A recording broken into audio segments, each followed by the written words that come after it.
જોબન પગી નામનો એક ખૂબ જ ભયંકર લૂંટારો હતો.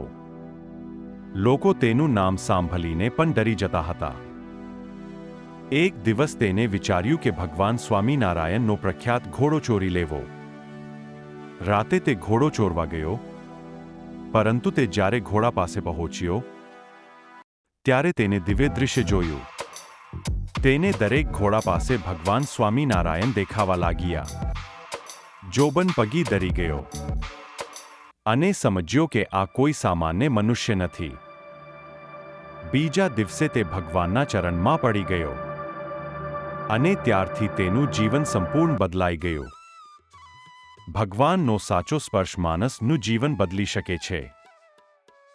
જો આવા જ વિડીયો તમારે હજી જોવા હોય તો ચેનલને સબસ્ક્રાઇબ કરજો અને બીજા હરિભક્તને પણ મોકલજો.